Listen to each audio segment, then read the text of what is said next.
Good morning, everyone. My name is LeTrenna Mosley, and I am a second-year student in the Clinical Mental Health Counseling program.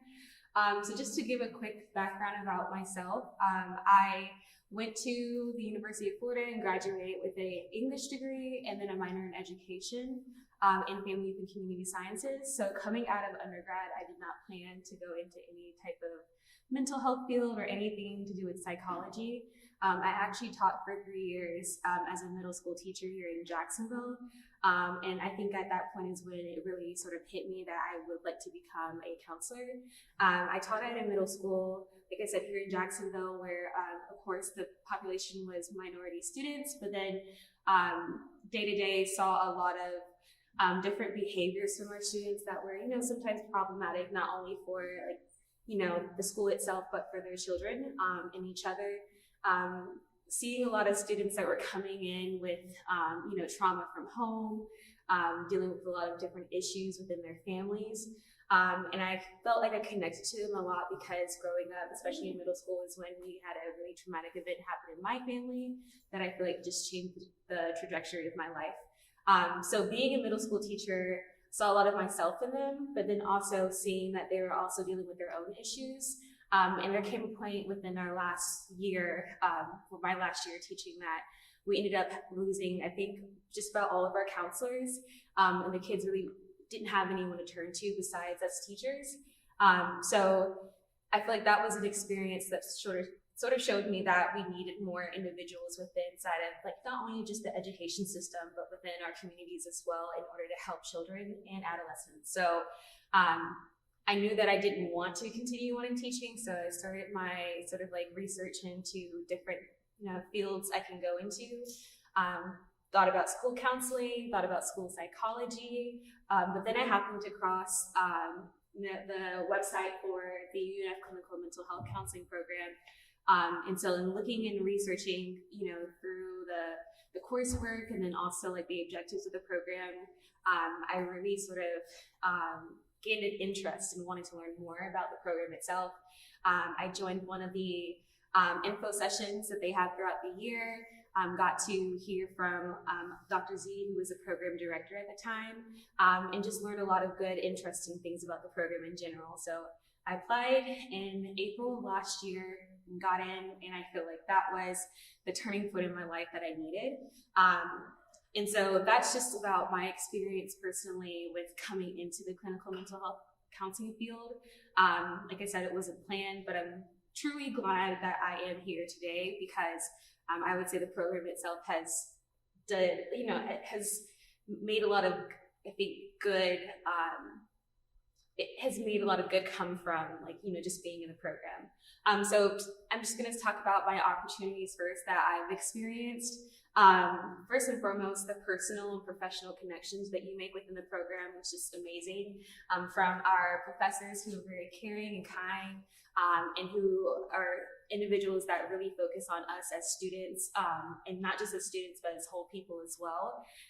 So from their connections, but then also from the connections that you make with inside of the cohort.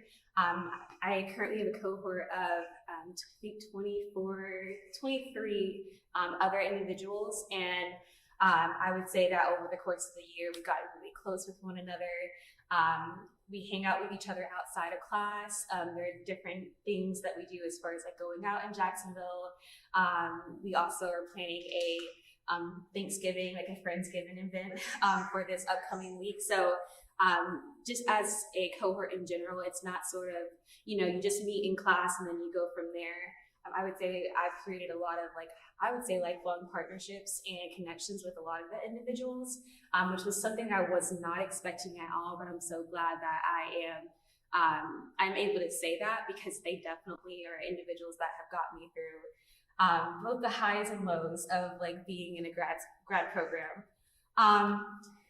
There also is the opportunity for you to have mentorship during your first year. And then when you are a second year, you can also become a mentor for a first year mentee. And that itself was such a blessing within the first year, especially.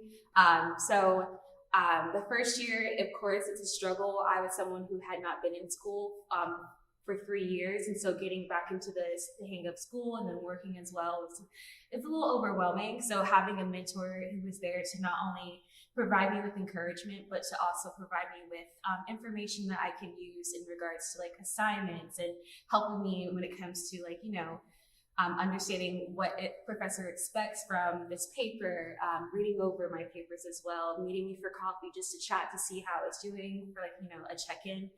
That, like I said, was a blessing in itself, because at that time, you definitely could use, all the support that you can get. Yes, you have family members, you have friends outside, but it helps to have someone who has been in your shoes to be able to talk you through, like, and encourage you to continue to go, keep going. So the mentorship that I got my first year, but then also now having the opportunity to be a mentor to my mentee is amazing. So being able to do the same things for her as my mentor did for me, I think that that's a valuable experience that I don't know if you get that from many other clinical mental health counseling programs, but you definitely get it in the UNF one. And then also internships. So I currently intern at a private practice here in Jacksonville, and I work with children and adolescents who are considered like high achieving and gifted students. But even within my internship, I've had the opportunity to speak at the Duval County Public School board meetings. I've had the opportunity to speak at different middle schools to the parents. And then I also have another speaking engagement that I have coming up where I'll be talking to the teachers at a gifted program here in Jacksonville about the 6 different types of gifted students. So just in general, the internship opportunity and the practicum, you do practicum your first half of the second year and an internship 1 and 2, like Dr. Twoston said. But that in itself is a awesome experience as well. If you would have asked me last year if I was, expecting to enjoy internship, I think I would have said that I was going to be nervous, but the preparation that not only the professors give, but also just the experience of you going out in the community your first year and doing volunteer work, it's definitely helpful. But internship in general has just been such an amazing experience. I'm looking forward to being able to continue on my internship throughout the rest of the year. I've had classmates who were interning at the counseling center here on campus, the counseling center at JU. Some individuals are in like community-based mental health programs, hospitals. So there's many different opportunities depending on what population that you would want to serve, depending on what kind of therapy work that you would want to provide. So I would say internship opportunities are endless, as well as we do a big internship fair where you'll have the chance that your first year to go and find like an internship placement, but then in our second years, it also serves as a career fair for us as well to be able to market ourselves to the different practices around Jacksonville. And hopefully, by the time that we graduate, we can secure a job from one of those sites. So those are some of the opportunities. I also wanted to talk about the research opportunities as well. That's another thing I was not expecting to enjoy entering into this program. Like I said, I didn't have a background in psychology, so I did not know anything about research, but we took a research class in our first year, I think during the spring semester, and took it with the amazing Dr. Twoston. And my group specifically, we were able to do a research project in which we were able to pick our own sort of topic and population. So we decided to do a research project in which we tried to see like how men's mental health was presented within social media. So we took TikTok videos and we were able to see like, was it positive engagement, was it negative engagement, and what themes we were seeing across these videos that were about men's mental health and how we could gain sort of like conclusions about how men's mental health is perceived inside of society. So we kept, talking to ourselves up, like, we're going to go to New Orleans, we're going to go to the ACA, the counseling, conference in the upcoming year. And surprisingly, we ended up getting it. And it definitely was due to, I think, not only like the work that we did, but I would say Dr. Clausen's help as well in helping us set up our research and then also sending that application off to the ACA. So like I said, research, if you're someone who's interested in research, there is much research that can be done in the field of clinical mental health counseling because it is still a growing field. I know psychology has been around for years and years, and clinical mental health is continuously growing, and so we do always need researchers. And so I think at the UNF counseling program, clinical mental health counseling program, you do get that research experience if that's something that you're looking for. And then finally, personal growth. Like I said, I keep saying it, but that was also something I was not expecting to experience. I came in just thinking that I would be able to secure a career in which I, yes, had a passion for helping kids, like and adolescents with their mental health, but just go from there. I was not expecting to go through my own personal growth, and I think that a lot of my classmates can say the same. Within inside of our classes, it causes you to not only sort of like try to understand the human experience as a whole, but to also understand your own human experience. So within our family counseling class, like a lot of the activities that Dr. Clausen has us do, it has you, think about your own personal family. We took a child development class, or we took a human development class our first year. And by the time that we finished that class, the last class, there are many of us who are crying, talking about our own personal life experiences. And it was very cathartic to be able to do that. Inside of, group counseling, we do, an activity in which you are able to talk to your classmates and sort of engage in a group counseling activity or experience, and that itself is also cathartic. So personal growth is something I feel like is a gift that we're able to get from this program. So not only our degree, but also learning more about yourself and understanding who you are and what makes you you. How do the experiences that you have growing up, how do they play a part in who you are, and how they also, help you develop as that therapist, that future therapist. So now to talk about challenges, I would say that there are not many challenges that I could have identified with the program, but I would say that finding balance is one that I know a few of us are, trying to sort of overcome right now, especially, being in a master's program. Some of us, work and have jobs, and then also the second year is when you start practicum and internship. So we're currently having to do a certain amount of hours a week at our internship site.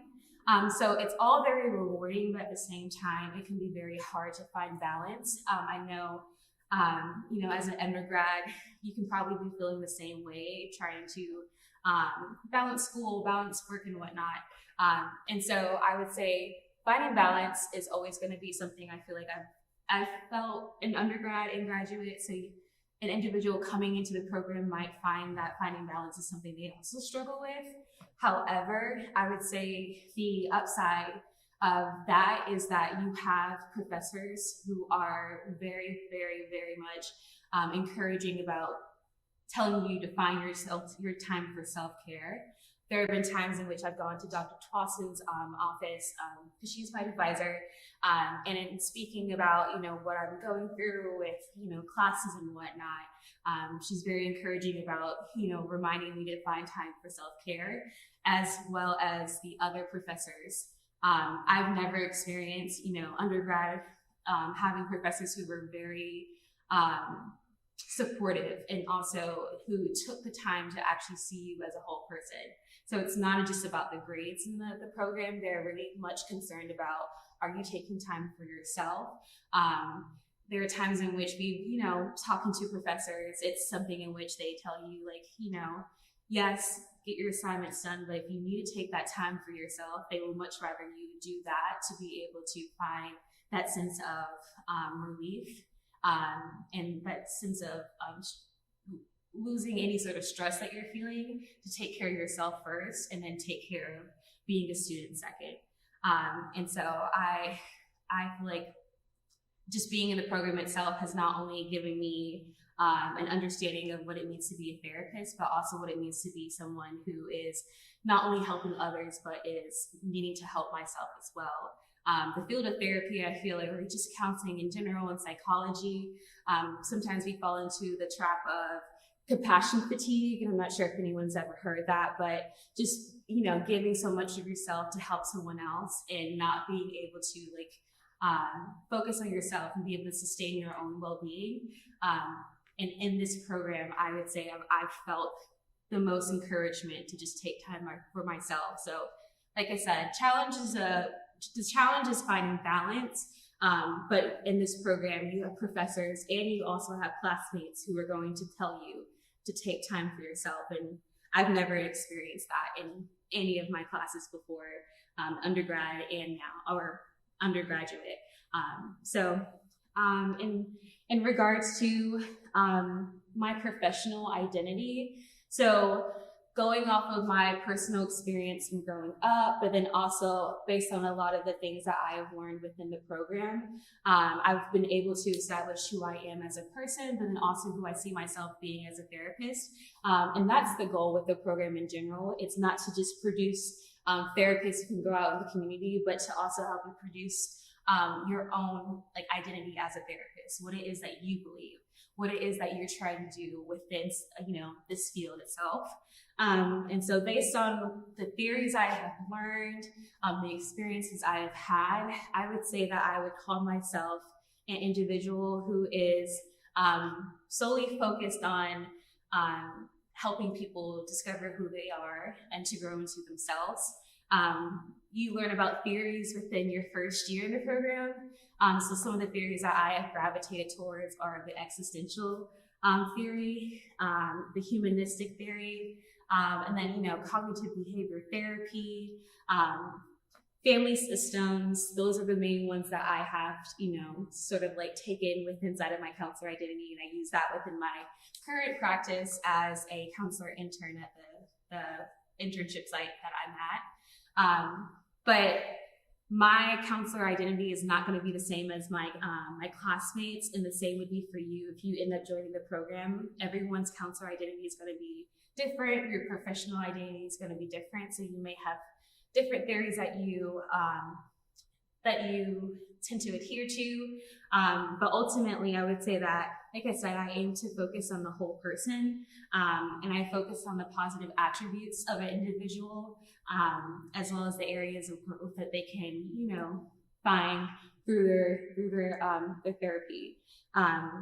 So my ultimate goal is to help each individual I come in contact with to develop their ability to understand who they are as an individual, and grow through that, and gain wisdom throughout, the rest of their time here on this earth.